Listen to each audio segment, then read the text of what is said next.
Why is it that all of these guys start in fitness? Because like he did, you did, or Mosey did. Yeah. All these guys start in fitness. You know, I just think it's a lot of times what I found is people who have a fitness background or sports background like yourself, they know how to work hard. They've been, you know, up against obstacles. They've had to face adversity. But I think like that's just what we know. So, you know, when I started business, I was like, well, I don't really know anything. All I've ever done is play sports. And they're like, well, you've done fitness. I was like, yeah, okay. So I think it kind of, you have confidence and that's like your field of expertise. And then once you start building a business that is successful, all of a sudden now you're a business expert.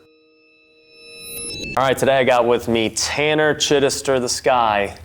Got a $20 million business helping CEOs grow their business. You came from the fitness space like many kind of online guys, yeah? Yeah, I did. That's where I started. I was a trainer and broke at that. And then that's kind of what got me into online training because I just wanted to figure out a way to go after my passion, you know, still make money. Yeah, so how old are you now? 30. 30. And so when did you get into the fitness game?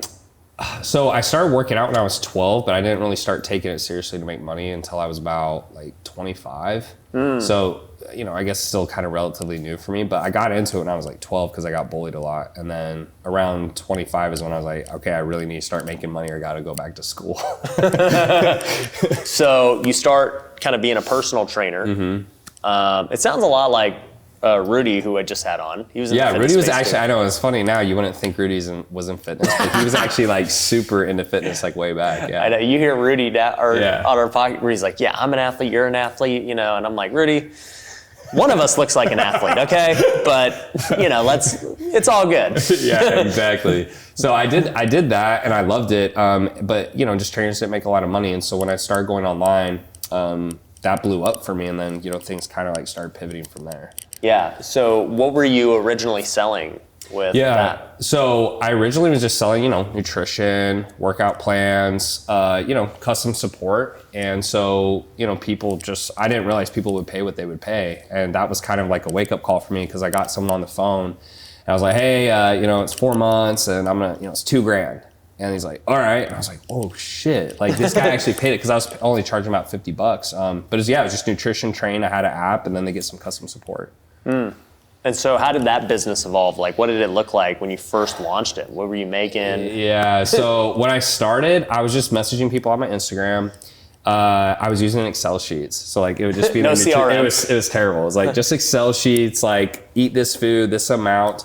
And it took off really quickly. And I started working like 16, 18 hours a day. Like it was an insane amount. I started, you know, giving up the gym. I started giving up dating. I was just working. I actually moved back home to my parents so I could pay less rent. And I was just working all day, messaging people and getting them on calls. That did $1 million in a year. And I pretty much did it all by myself. And I was just going crazy. Were you even doing ads or anything? I did ads later that year. So I got up to about 50,000 a month organically. And then I started burning out, you know, I actually started getting arthritis in my fingers because I was messaging so much. But you're basically making 50K net. Yeah, no, it was like 100% profit. And then I realized I was like, man, I can't sustain this. And I need like a better way to get leads to come to me sooner. Because when you reach out, it's just a longer process. And so I started running ads.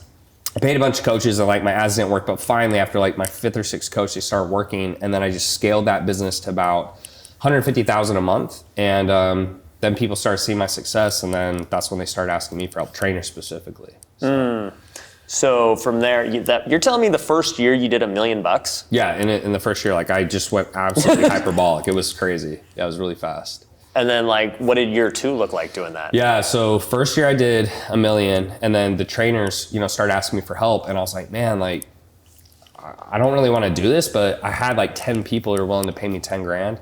So I started helping the trainers, and then that year we did 10 million. So the second year was insane. Like I had 2 of the businesses running. You 10x the business your second year. Yeah, the second year. So the first year was, and that's what I'd say to people sometimes is, you know, we've done about 50 million in about 4 years, but the first year I was like, man, I got behind the 8 ball because I had to make up so much ground.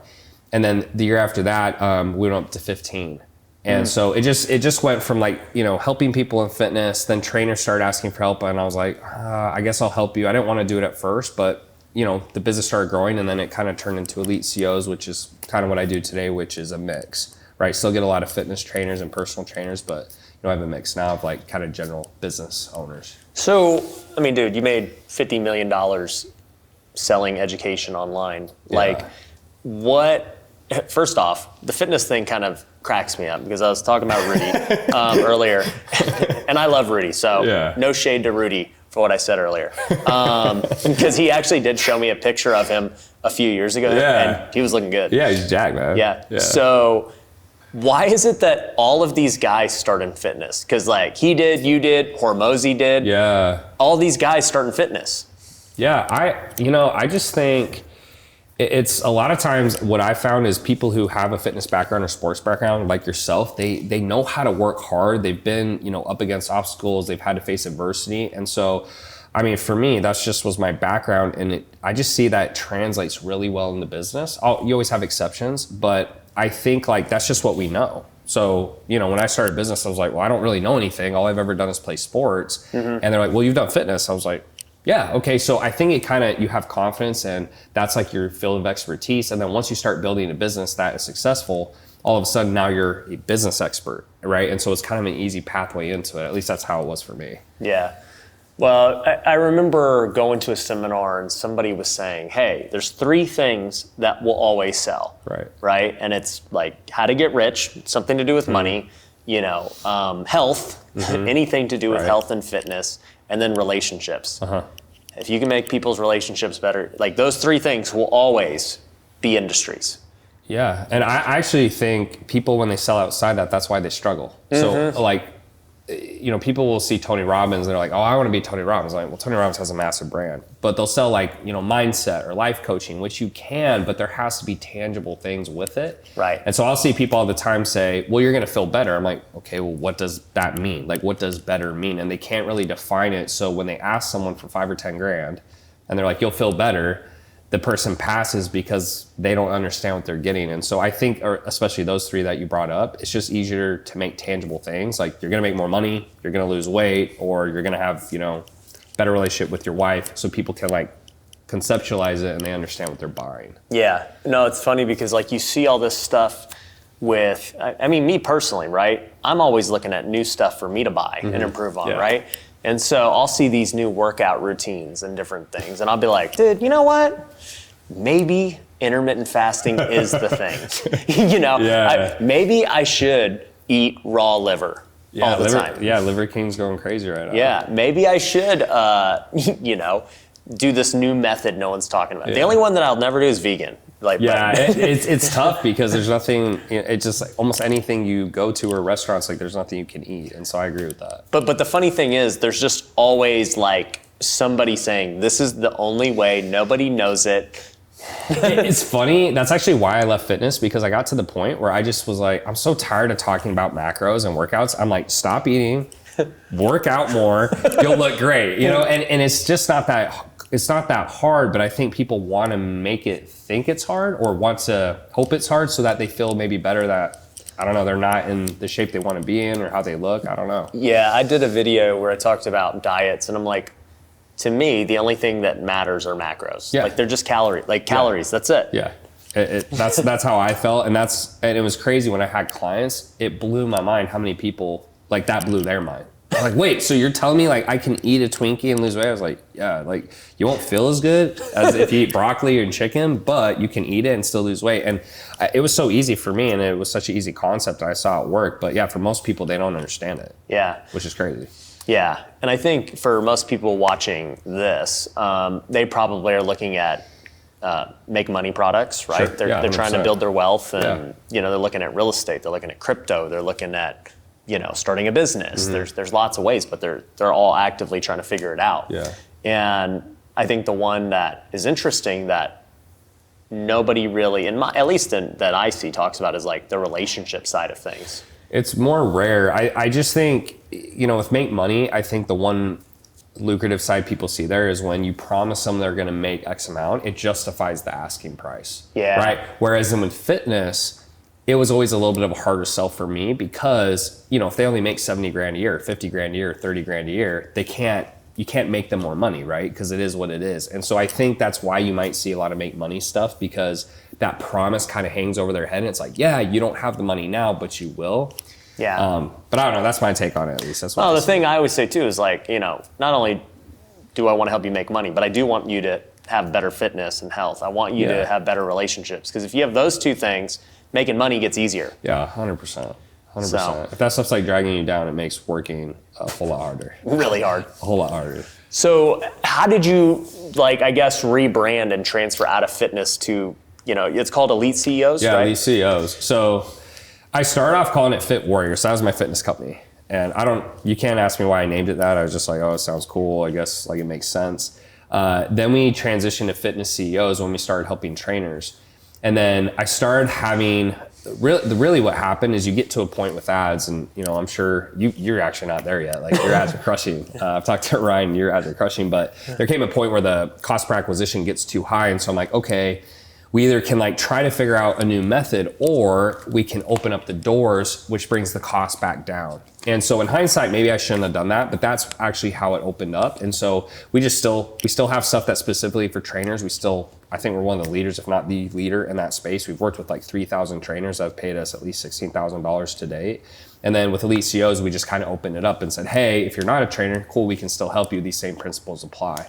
But I think to your credit, when you can niche down, it is easier long term because the fulfillment is specific. Like the training is all specific, and you don't have to kind of make stuff more general. So why do you say that in hindsight, it might have been a mistake? Because you looked at your problem and you said, hey, my cost per lead's too high now. I can't justify it.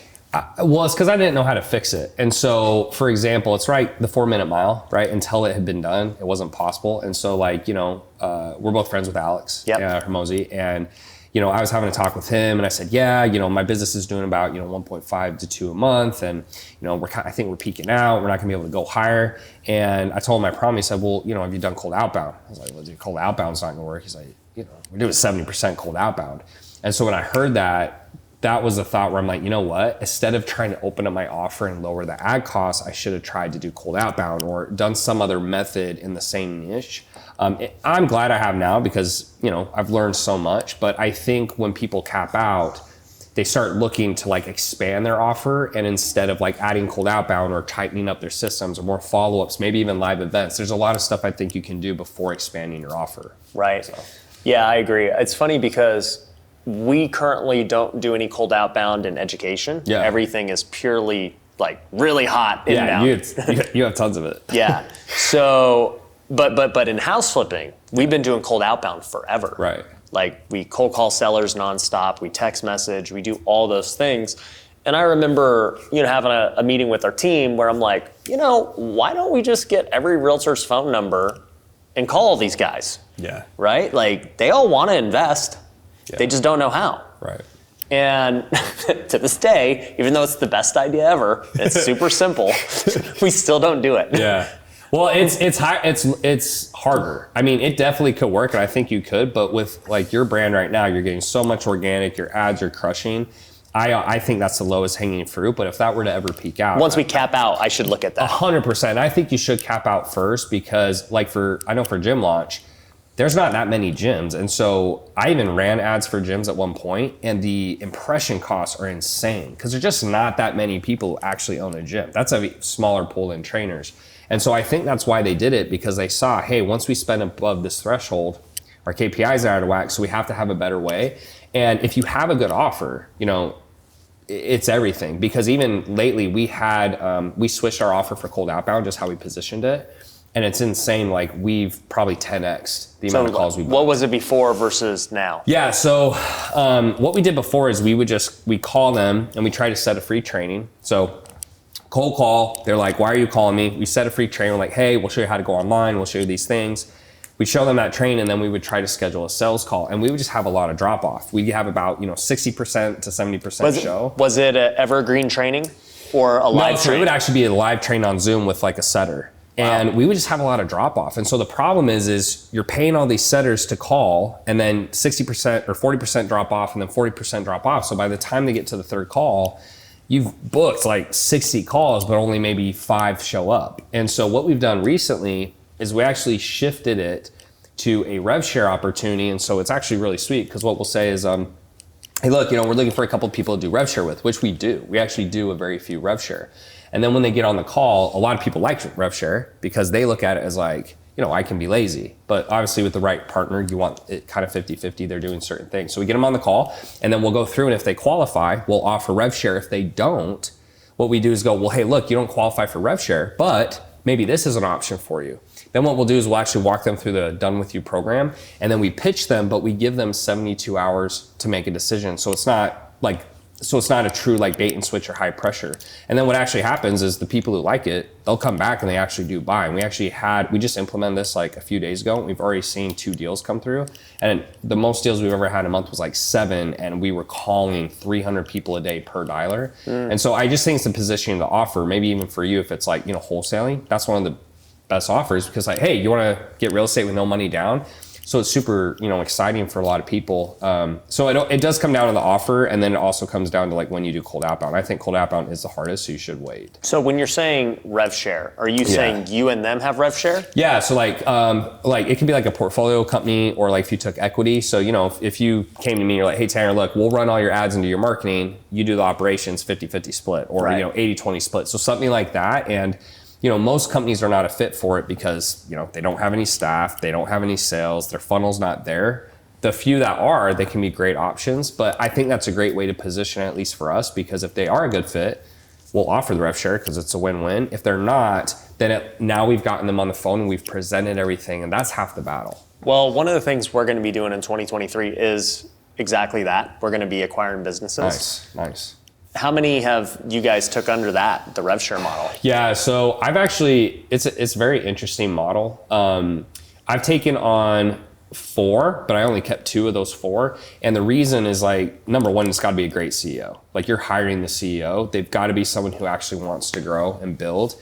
And then number 2, it's super slow. And the reason I say that is, if you buy a company, unless you're gonna go in there and run the whole thing, you have to have other people run it, and it doesn't just change overnight. And so it's a great model, but it's definitely a long-term play. I think kind of like what you've seen Alex do with acquisition. I mean, it's going to work, but it's a very long game. It's very slow. And he's even said that to me, where it's just like the management is the hardest part, because you're bringing in people, takes 3 months, then you got to do something else, takes 3 months. But it's definitely a great way to build your net worth. I mean, 100%. And if you can build a good team, it's just checks coming in every month for, advising, basically. You're just an advisor. Yeah, that's one thing that I've been thinking a lot about is, if you take, just to your point, say you do an 80-20 where, I'm 20 as the advisor, right. We're running their ads, we're doing all that for them. Like you're still reliant on them hiring and their team and executing the closers and everything else, versus if we're like, hey, we need 51% because we're going to run the show. Yeah. Right? Yeah. And then it's just, it's another company we own. Right. Have you thought about that? Like, or not, are people just not really willing to give that up? No, I think the thing for me is I haven't, because at that point I'm like, if I'm going to run it and my team's going to run it, I might as well just start my own company. I might as well just own 100%. Yeah. And so for the only way that it makes sense to me personally is if you're a minority owner and you advise, and something you could do instead is you could hire for them, but they have to deal with them. So you go out and you can do the interviews, you can place them, but then they deal with it. And it has to be that way, because otherwise you're not paid enough. Like I even had a call today before I came over here. The guy said, hey, look, I'll give you, 30%, which for him would have been about $40,000-$50,000 a month. And you do all my operations. I'm like, I mean, bro, that's not even worth it for me, because the amount of money I make for doing nothing, and you want me to come run your whole company for 40-50 grand. But I was like, I'll do it for a minority and I'll advise you and you can work with my team. So if there's a huge opportunity, sure. If you had a huge opportunity, it's 50% of like, 100 million or something crazy. But I think for most of the companies that, I've acquired, that I've at least looked at, it doesn't make sense that way. And I just tell them that straight up. What are most of them, what are they doing revenue-wise? Yeah, typically they're doing between 1 to 300. You might get some people who, do more, but I think unless that's like what you're willing to go all in for, obviously the more they make, the less willing they are, right? But for me, like I'm trying to usually find them in that 1 to 300 range, because they have enough infrastructure that it's worth it, and they have enough profit. They've proven they can make money. Right, exactly. But there's a lot of room for growth. Yeah. And if you get in too late, sometimes like they just want to give you too small percentage. So for me, it's got to be at least 20 to 30%. And if you can get in a little sooner, I think that's better, because the opportunity for growth is really high. So. What about, one of the problems that I'll have is people will be like, well, we want Ryan's personal brand to promote it? That's a great question. So like you kind of seeing two sides right now. So like Cardone, he actually does do that. He promotes people heavy, but he's like 50-50. So he's like, look, I'll promote you, but you're running the whole thing, which I think is super smart if you're going to do it that way. If you see with Alex is not. Like Alex, in fact, he does not want to associate with pretty much anyone right now. He won't tell you who he has. And I think the reason for that is because if they do a bad job or they get a complaint or whatever, it kind of pulls his brand down. Yeah. And he's getting even more picky. I actually had a call with him like for an hour the other day, and he's actually saying, I'm going to stop taking on this type of company and this type of company. And so I think it depends. I think for you, if you feel really good about them and who's in charge, you can. But obviously, if they do something stupid, it's back on you. And I think that's the reason some people don't do it, because they don't want to be liable for it. What's he finding as like the companies to not go for it? You know, it's funny, dude. He, I don't know how much I should or shouldn't share. You can tell me off camera. Yeah. Well, so he had a lunch. I won't say the person he had lunch with, but he had a lunch with a very affluent individual that we both know. And he basically told him, he's like, yo, you need to get out of the info business. He's like, and the reason is because overall, like when you look at like Goldman Sachs and these huge investment companies, they look at those businesses and kind of like more, not always, right, but it's kind of more like kind of scammy and spammy and stuff like that. And so he's actually trying to take on more like mortgage companies. Legitimate businesses. Yeah, kind of like legitimate businesses. And I've always kind of know that because, you know, like I got into internet marketing because that's just what I was taught. And I love it, and it's like changed my life. And I think for a lot of people, it's a great option. But as you start talking to those higher levels of wealth, they kind of look at it like, you know, it's like, I would probably pivot from that. And so he's going to stop taking on those companies and kind of go more legitimate businesses. And when he started, I think he was taking on a lot of information companies. Well, he said that. He's like, I love e-learning. That's that's what got him rich. Yeah, and I think he's going to start moving away from that just because like he thinks long-term play for his brand, it'll be better. And so I thought that was very interesting. I felt that a lot too with, so I own a tax firm called TrueBooks, right? Yeah. And so TrueBooks on one hand is not like by any means like my biggest cash cow. Right. Like it might be like number 5, right? And it's a business that's really hard to scale because it takes a lot of labor. It's service-based. Oh, yeah. We need a lot of accountants, One-on-one. bookkeepers. Yeah. It's a lot. But it continues to grow year over year. The recurring on it is enormous. Oh yeah, because no one leaves. The stickiness is crazy. Yeah. And I've thought a lot about this, and I'm like, you know, that's a real business, right? And I had actually Cardone, the first time I interviewed him, he's like, you own TrueBooks, right? And I was like, I don't even know how he knows that. And he actually no. Yeah, I was like, that needs to be an ad. And he's like, that's a real business. And it stuck with me because it's like, yeah, that is a business that nobody can dispute or say, oh, no, it's like, dude, we do like the most like legal thing 100%. one can do. The IRS has to, like, we've done thousands of returns, and you know, we advise people making tens of millions, some more. Yeah. And to your point, it's like, yeah, you see that and you're like, damn, like if that guy owns a tax company, he started it from scratch.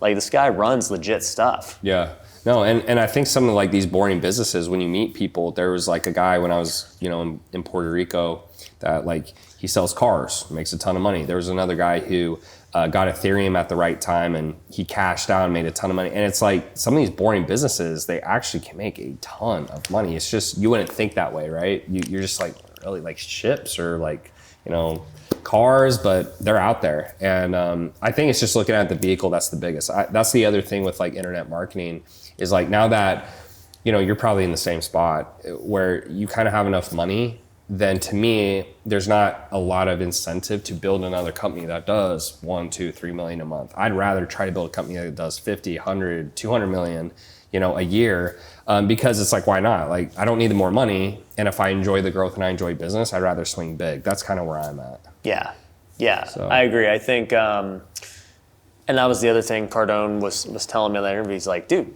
you can go look at the real estate. You know, it's like billions of dollars of real estate. That's real money. That's real assets.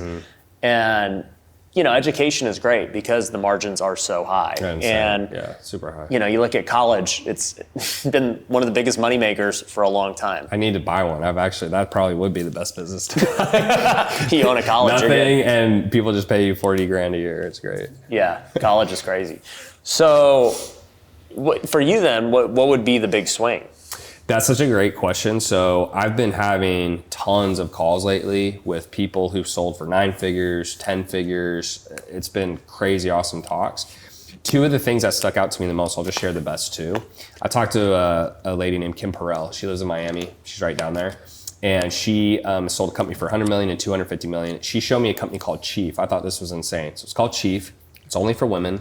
You have to be an executive for like 15 years plus or something. 7,500 year membership. They did $100 million in their second year, and they just got $1 billion raise. The raise, why they're raising the money, I don't agree with, but I actually sat there and I'm going, this is easier than what I'm doing, and it grew faster, and it's basically just an exclusive membership. I thought that was pretty crazy. And they look at it as legitimate because it's all these high level people. So it'd be like a group with only guys like you and me who are making at least, hey, your business is 10 Reminds me of YPO. Yeah, right, it's exactly what it is, but it's only for women. It's only for women, right? And I think there's a tech component. And then the other one that was interesting, and again, I'm not sure what I'm gonna do, but it was a guy named Scott Cohen. And he basically was an SEO marketer. All right, he saw Invisalign and he just said, their sales team sucks, their funnels suck, their website, sucks, they're advertising on TV and kind of old fashioned. He just started he built something called Byte, lowered the price, got lower cost per acquisition, ran ads on Facebook, YouTube, et cetera, sold it for $1 billion in 2 years, 100% bootstrapped. And when I heard those things, 2 years, 2 years, bootstrapped. And when I hear those things, the thing I keep noticing is they're doing high ticket stuff. When it's bootstrapped, it's high ticket. And then it's just a better vehicle. Like everyone wants to have good looking teeth. And so he just made something affordable. It was a little less expensive, better margins, better reviews, better customer support. And so when I hear those things, I don't know what I want to do yet, but I think the benefit like a guy like you and me have is a lot of these people, they find great products and offers, but they don't know how to run a business. Yeah. And we're kind of on the other side where like with internet marketing, you can really learn how to run a business. So if you get that great idea, it's super easy to push. Yeah. So, well, like my, I'm wearing Cuts right now. My buddy Steven, he's been on the podcast. He bootstrapped Cuts. Yeah. And, Cuts is already, probably at this point a multiple 9-figure valuation. Wow, that's insane. And he's, going for $1 billion. That's his goal. Yeah. And, he took something as simple as making the T-shirt fit better.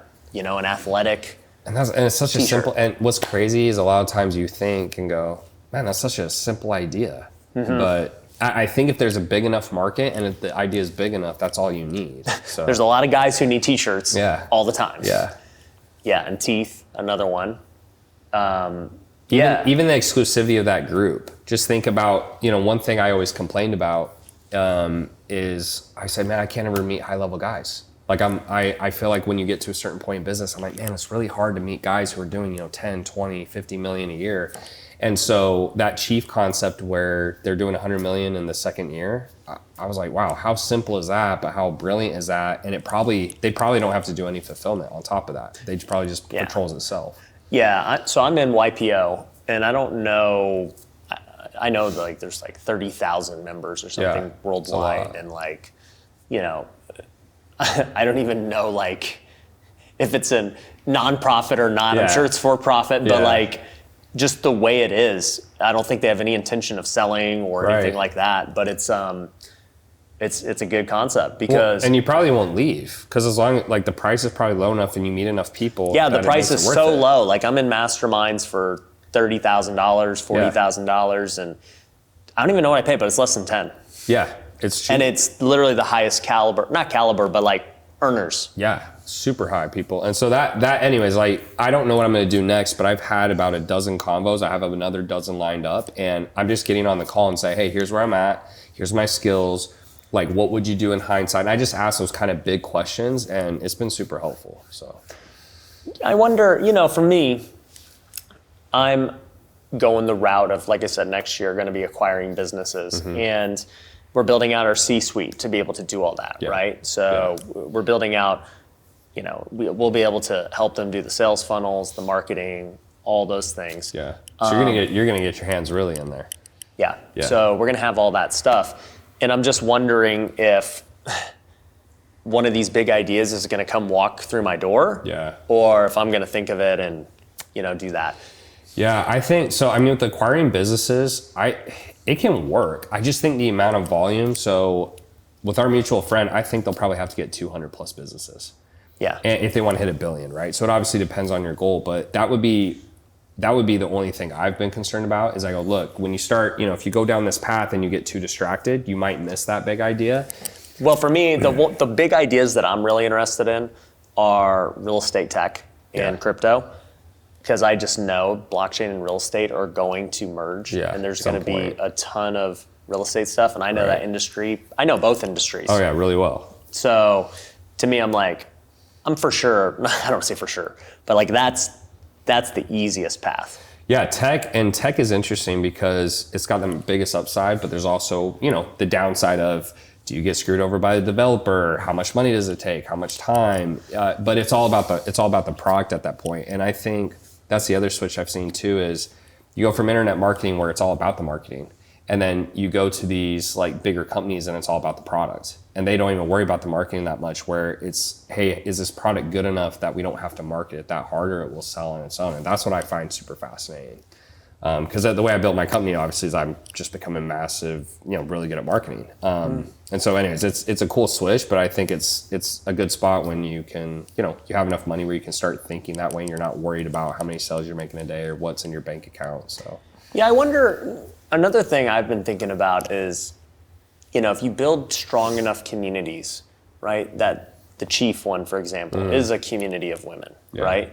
And you think about these communities that you're building at Elite CEOs, or that I'm building in my different businesses, and you think, okay, obviously you can make a high ticket sale into the community, but if there is some type of tech or service that makes them sticky that you own, right? Now you're starting to think about a totally different idea that can be very valuable, and maybe you keep it only within the community, or you start expanding it beyond the community and use the community as affiliates. And yeah, I mean, so earlier when I was talking to you about the Go High Level experiment we've done, where we're just basically white labeling it, in like 6 months, it's already doing like $70,000, $80,000 of profit.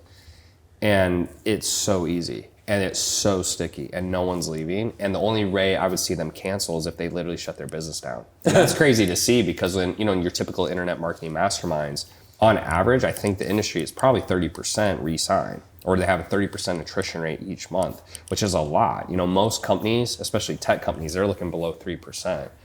So I think to your point, if you can do something that is sticky, whether it's a part of your company or it's a new company, that's why they have such high multiples, because that's the biggest thing. It's just that recurring revenue. Mm-hmm. Yeah, that's something. I now see why these firms value recurring revenue at such a high level. Oh yeah. And that's why they get the highest multiples, because you start to realize, man, you got to spend a lot of money to continue to acquire customers every month. Every month. And then, even for us, it's been 5 years. What's crazy is I did a post the other day and I said, all the biggest competitors we had besides one are gone in our space. They're all gone. And that's only in a 5-year window. Everyone else is either new, who competes directly with us, or there's one guy who's still around. And I thought that was fascinating. And I go, that just goes to show how hard it is to stay, not just get to the top, but stay on top, right? And I think they've even shown studies where the Fortune 500 from, I don't know how many years ago, but let's say it's 30 years ago, there's like 20% or 10% left that are still here today. And so I agree with you. If you can have some type of element that's sticky and they can't cancel, that's like how you can try to stick around long term, I think. Yeah, now you got me thinking, how do you build like the golden goose business? Because you see why the biggest companies in the world are monopolies. Like Google's a monopoly. Oh, 100%. You look at Apple, and I was thinking about this the other day. I was like, what is the lifetime value of a customer at Apple? Oh my gosh. Well, because every time you sell a new phone, you get a new charger, you get some new headphones. I upgrade my laptop, and I'm like, dude, I've spent at least $100,000 at Apple. Yeah. And I'm going to continue to spend at Apple. They don't even need to market to me ever again. At zero. Zero. I'm stuck with them. And you think about everyone building apps on their app store, and they're taking a 30% rip on every app. It's insane. And you're like, wow, it's no wonder these guys are There's so much. they're worth trillions of dollars. It's crazy, right? And then you see why Tesla's so sticky. People just will continue to keep their Teslas and buy Teslas because, they're making these cars just, self-driving and all these things. And you're like, yeah, I can't really get self-driving anywhere else. So. And I just think it comes down to if you can get something that's like high ticket and mass market. That's the two best Mass things. market is the problem. Yeah. Because how many online trainers are there? Oh, 100%. And so, but that, to your point, I think that's the thing I'm seeing now is it's the vehicle. I used to think I could just muscle my way to the top, and relatively I have, right? But when you start looking, if you're talking 9 figures and 10 figures, the vehicle has to make sense. And I just think it has to be something that's either high ticket or mass market or both. And a lot of the people I've talked to have hit those numbers. That's what they have. They have something that is sticky. It appeals to the mass market. Even Uber, it was a great concept. When you break it down, they just take all the things that are wrong with taxis, the wait time, the price, you don't know where you're going, might be a stranger, you have to wait 30 minutes, and they just fixed all those problems. And, in hindsight, it's super brilliant. So yeah, Airbnb, you got a house, you can't rent it. Everyone's got a house. Well, not everyone, but lots of people have houses. Let's allow them to rent it and make money. Yeah, it's crazy because it almost seems like these ideas, once you hear them or you see them in action, you're like, why didn't I think of that? Well, I think people, look, to create the app that they did, that's the hard part. Like the idea, lots of people probably thought, man, taxis suck. I wonder how we could fix this. But the execution of that is hard. I think about even the execution of the women's mastermind. I'm like, how did they do that? Like, how did they get so many women at once? I honestly think, though, the edge they had was that it was only for women. Yeah. I think that's the edge, because when you think about entrepreneurs, what percentage are actually women? That's where my head goes. So if you took all the entrepreneurs in the world, I don't know what the percentage would be, but I gotta say, it's gotta be what, 90-10, 80-20, maybe? Mm-hmm. Even Kim, the individual I had lunch with down in Miami, she's in the tech industry, and she's like, yeah, I'm usually in a room with a bunch of dudes. Yeah. Right. She's one of the only people in tech. And so I think it was that, and then that exclusivity at the top where they had to have at least, I think it's 15 years or something like that as a VP or higher. But it's crazy, right? Because I'm sitting here going, I'm working 10 times harder than you, but you're making 10 times more, way more than that. And that's the crazy thought, to me, is like, it's just the vehicle. And that's why I'm really trying to think now before I make it my next move is like, what is that right vehicle? Because it's not just about the hard work. It's like, it's got to be the right vehicle. Yeah. Right before you, I had boxer Andre Berto in here, and we were talking about how he was buddies with Conor McGregor, like well before Conor was famous. No way. And we were just talking about Conor selling Proper 12. Yeah. And how he just made, that company got valued at $1 billion. Right, and you start to think, why did Proper 12 do so well? I don't even know that I've had the whiskey. I'm sure it's good. I don't think it's probably any better than. Probably not any better than any. Yeah, like I can't say it's probably better than all the other ones you can get. Right. But he had influence to blow it up. Right. Number one, I'm sure the product's really good. That's number two. But three is that there's a mass market for whiskey. Oh, 100%. Right? So 100%. He goes into this market of like, yep, everyone knows who Conor McGregor is. People who like Conor McGregor probably like whiskey. Yeah, and like recently, I think Kylie Jenner got there. I think Rihanna did. I want to say P. Diddy maybe even did with, was it Ciroc? I mean, it's just... Yeah, he had something. Yep, Jay-Z has something. Like they all got... mass market products. But it's smart too, because those products are so cheap to make and so easy to kind of like produce. There's not a lot of fulfillment. And so if you have the brand and you don't have to spend a bunch on ads, I think that's their competitive edge. Like white labeling a whiskey is not hard. Yeah. Just create a new label. Yeah. And create a story around it. And like what Logan Paul's doing with Prime, that's probably going to sell for $1 billion. Just all he does is post about it and people buy it, and it's just going to keep growing and growing. And then at some point, he won't need to post about it anymore. Yeah, people just buy it. It's big enough. People tried it. They like it.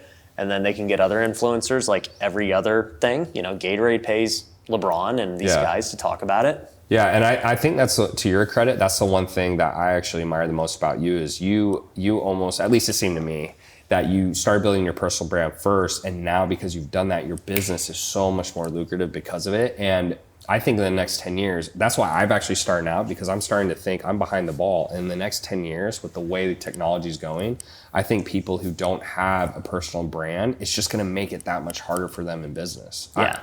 I just keep seeing example after example. A personal brand and business. Yeah, and you sit there and it's kind of like what you said. It's not in a negative way, but you just go, I mean, he's not that much smarter than me, right? In some cases, I think I might know more than he does about business. Oh yeah. But their brand is so much bigger that they just post something and everyone just goes and buys it. And that to me is actually what's so incredible. And that's actually why I want to put more time into the personal brand, because it makes anything you touch turn to gold. Yeah, I was talking to Andre about Jake Paul.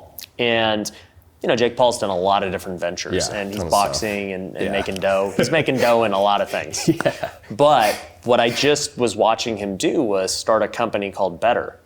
Yeah, it's the sports gambling, right? Yeah. Look at, dude, gambling and sports betting has massive appeal. Yeah. That company's going to kill it. Yeah. It's interesting too. It's like the vices, right? No matter if there's a recession or what's going on, people are always going to drink, they're always going to gamble, they're always going to do those types of things. And so it doesn't really surprise me that that's going to take off. Yeah. But how do they, I guess with his company, do they just take a percentage of everyone's bets and that's kind of how they make it? I have no idea. I've never used it. Yeah. But my point is, now you got me thinking mass market, and I'm like, yep, all these guys are going mass market products. Mm-hmm. Now, granted, just me morally, I don't want to have a gambling app. Sure. Right? Sure. I can understand that. But I'm now thinking, what are mass market things that I could do, right? My especially in real estate, because real estate, I mean, like that to me is mass market. It's like a great place to be. Yeah, there's lots of ways to start real estate-based companies that, look at Zillow, look at Redfin, these massive real estate. Zillow is literally, there's nothing unique about it. It's a marketing app. Yeah. All they did was take the MLS, make it public, and people just go there. Yeah. There's nothing crazy that Zillow does that's mind-blowing. Yeah, and I actually talked to the founder who did that. I think he also did Expedia, and he did one other did he? big company. Yeah. Expedia does the same thing. Super smart guy. And when I asked him, he's like, yeah, we were just trying to solve a problem, and we saw no one was doing that, and we just did it, and it blew up. And I was like, wow, so you didn't plan for it all? I was like, not really. We just kind of did it. This super smart guy. People wanted access to the MLS. We gave it to them, and that's our business. There's nothing crazy about it. You could see what house was for sale. Yeah, super smart, super unique. And then they try to go into house flipping, and they're like, yeah, this is really hard. We're going to not do that We're going anymore. to stay in our lane, yeah. Yeah, we'll just be a marketing company. And that's it. And it goes with what Warren Buffett said. It's just you want something that costs a penny, you can sell for $1. And so I think the key with these mass market products is the fulfillment is so easy. It's so easy. With Prime or the sports betting, there really isn't a lot of fulfillment. You just make the drink and you ship it. Versus with our services or you're doing coaching or consulting, whatever. There's a lot of back end fulfillment. There's a lot of stuff you have to do. Coaching is very hard on fulfillment. Super time intensive. Yeah. I think, so my wife wants to start a clothing company next year. That's part of one of our companies. And, for me, I looked at it and I said, obviously I want it to be great. It will be great. And she's super into fashion. And, it's really figuring out what problem do we solve in fashion, right? We're not just going to make another merch brand. I want to really solve a problem that no fashion brand is solving. And, we're working on that. But this conversation is making me now think this could be a lot bigger than I think it could be because of that. Yeah. Well, it's actually funny when you talk about clothing. I've never looked into that, but you see these brands like Fashion Nova. Oh my gosh. And my girlfriend literally will not stop buying Fashion Nova. I hate that company so much because the entire closet is Fashion Nova. So when I hear your wife talking about that, it's a huge market. It's a huge market. Well, I was telling someone this the other day, if you look in the top 10 billionaires, majority of them, actually almost all of them are either tech or they're natural resources. Mm-hmm. Yeah. But there's super boring. Yeah, but there's only one that's not that, and it's Louis Vuitton. Wow. So I always butcher his name, but it's Bernard Arnault is the founder. Yeah. And he's worth, I don't even know, it's $100 billion selling clothes. Small chunk of change. But you think about Louis Vuitton, and you're like, okay, these guys are literally worldwide, right? And their brand the brand is just the 100%. best. And you think, what does it cost to make a Louis Vuitton shirt? It Not costs not as much as it costs us to buy it, that's for sure. It cost it literally probably $8 to make a shirt. Yeah. Right? There's nothing unique about it other than the logo. Right. Right? So they might spend $20 on a shirt and then they can go sell it for $2,000. And so you talk about what can I buy for $1 Yeah. and sell it for $100. Well, and the crazy part is it all comes down to brand, right? It all comes down to brand. And that for me was a cool thing to see, because I didn't really take that switch till this year when I started seeing people that, to me, I looked at their products and was like, I mean, is it that much better? I don't think so, but their brand is just so good. Well, you were in fitness. You saw Gymshark. Yeah. They became a $1 billion brand very blew up. fast.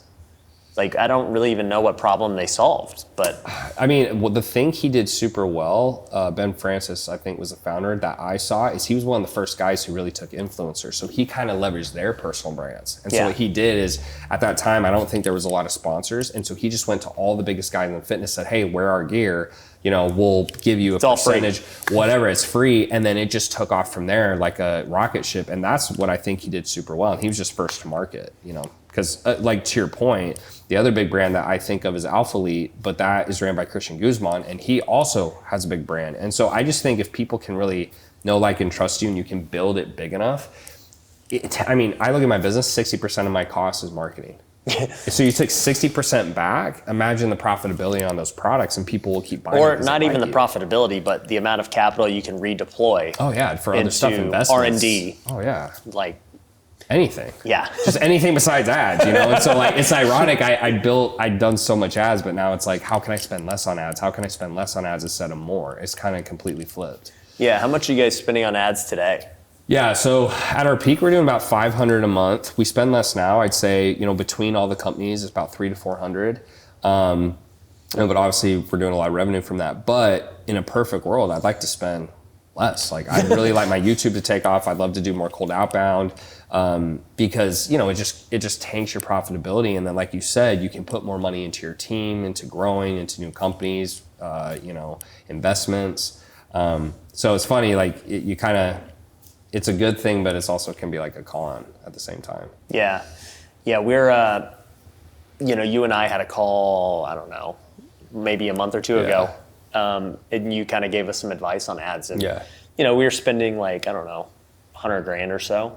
And you're like, bro, just triple it. And we're like, because your numbers were insane. I don't remember what your numbers were now, but your numbers were so high. Yeah, and you're like, you need to be less profitable. Like, spend way more till it breaks, and see how far you can take it. Yeah, and that's the cool part, because once it breaks, you can optimize, and then, you know, once it breaks a couple more times, you're like, okay, here's kind of our cap, and now we know we need to add in other layers or new components or offers or whatever it is. Mm-hmm.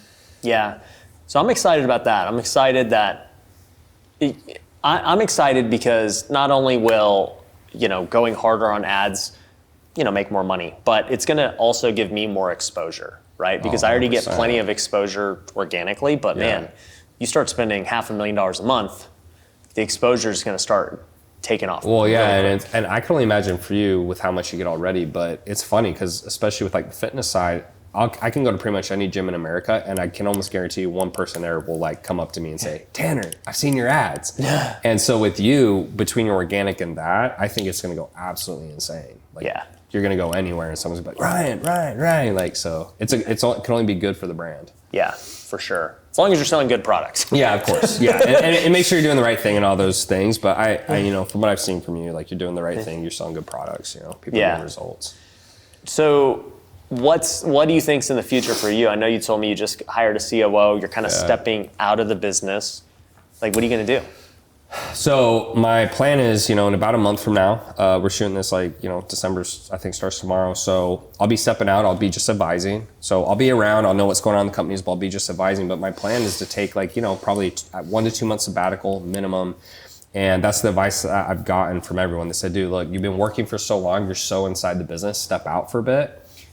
Give yourself permission, just read, think about whatever you want, and then decide from there. I definitely have ideas. You know, I've thought about a tech play. I've thought about, you know, something direct to consumer. You know, even that thing with Chief, that just blew my mind. I'm saying it's basically a high level membership group with no fulfillment. And it's like, got to be close to 100% profit margin. So I'm not sure, but for me, I think the biggest thing is I've realized for myself, I enjoy the growth, the personal growth.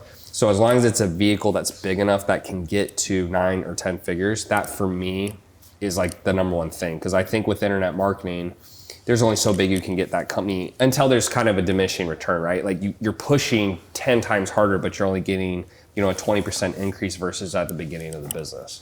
Yeah, I watch guys who've been doing education for a while at the highest level, right? And so you see Tony Robbins. Yeah. He's been doing it forever. Forever, yeah. Dean Graziosi, Russell Brunson, maybe not Russell, but Russell's Dean, guy. Cardone. Yep, Grant. They're all doing, they have 9-figure businesses for that. Yep. But, I know, I don't know a ton about Tony. I don't follow him super hard, but, same. I know Grant is acquiring businesses and he's seeing that side of things now, not just being, a real estate guy and an internet guy.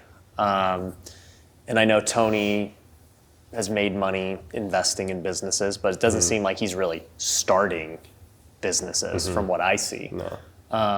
But Russell Brunson, he'll be a billionaire with ClickFunnels if he's not already. I think so. Yeah, I think so.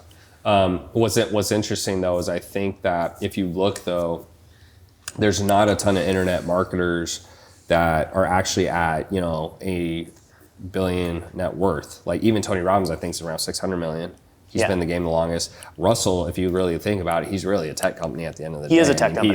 He sells internet marketing, but he really is a tech company. So I think for me, that's been interesting is like, I think like internet marketing is a great vehicle for beginner. If you're broke and you have no money, it's a great vehicle. You can make a lot of money. But I think to get to that next level, that's where that higher level thinking has to take place or that new vehicle. Because when you think about it, I can't think of a lot of guys who made 9 or 10 figures with internet marketing. Even like Alex Becker, I think was a great example, kind of what he's done with Hyros. And his posts like all the time outline that. He goes, I was working, 16 hours a day, all this stuff, doing 1 to 2 million a year in my business. Now I do this and it's already valued at 9 figures. And like, I think he said 2 or 3 years, he'll sell it for, probably 200 million plus or whatever he's going to get it to.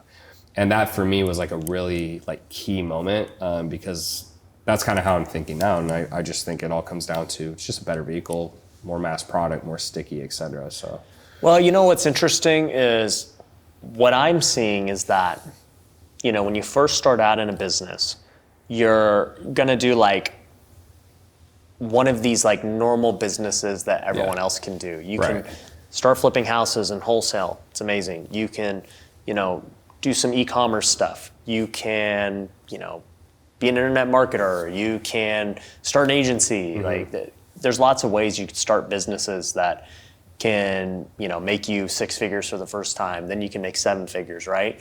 And then you kind of go to this next level where you're like, okay, that's a lot of work. How do I do something more scalable, right? And so like, even for me, I'm like, oh man, education's great, right? Yeah. And it's kind of like, to me, that seems like the next level that a lot of guys go to is personal brand, education, those things. And like you're saying, they're going to be things that can make you a ton of money, dude. I mean, making $20 million a year, 30 million, whatever.